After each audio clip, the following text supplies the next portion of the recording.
નમસ્તે, મારું નામ મૂલ્યા યામી છે. હું ધોરણ 4માં અભ્યાસ કરું છું. આજે હું તમને જાણવા જેવું કહીશ. ભગવદ્ ગીતામાં કુલ 700 શ્લોક હોય છે. મગરને કુલ 80 દાંત હોય છે. વંદાનું માથું કપાયા પછી પણ તે જીવે છે. ધાંગધ્રામાંથી ગુલાબી પથ્થર નીકળે છે. કાળો પથ્થર સાયલામાંથી નીકળે છે. રાજસ્થાનમાં ગધેડાની પૂજા કરવામાં આવે છે. વઢવાણમાં વઢવાણી મરચાં પ્રખ્યાત છે.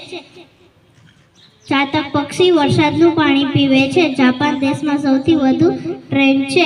ભાવનાથનો મેળો જૂનાગઢ જિલ્લામાં ભરાય છે. તરણેતરનો મેળો થાનગઢમાં ભરાય છે. ગુજરાતના નકશામાં સુરેન્દ્રનગર મધ્યમાં આવેલ છે. Thank you. નમસ્તે, મારું નામ મૂલ્યા યામી છે.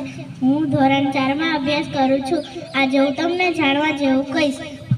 ભગવદ્ ગીતામાં કુલ 700 શ્લોક હોય છે. મગરને કુલ 80 દાંત હોય છે. વંદાનું માથું કપાયા પછી પણ તે જીવે છે. ધાંગધ્રામાંથી ગુલાબી પથ્થર નીકળે છે. કાળો પથ્થર સાયલામાંથી નીકળે છે. રાજસ્થાનમાં ગધેડાની પૂજા કરવામાં આવે છે. વઢવાણમાં વઢવાણી મરચાં પ્રખ્યાત છે. ચાતક પક્ષી વરસાદનું પાણી પીવે છે. જાપાન દેશમાં સૌથી વધુ ટ્રેન છે. ભાવનાથનો મેળો જૂનાગઢ જિલ્લામાં ભરાય છે. તરણેતરનો મેળો થાનગઢમાં ભરાય છે. ગુજરાતના નકશામાં સુરેન્દ્રનગર મધ્યમાં આવેલ છે. Thank you.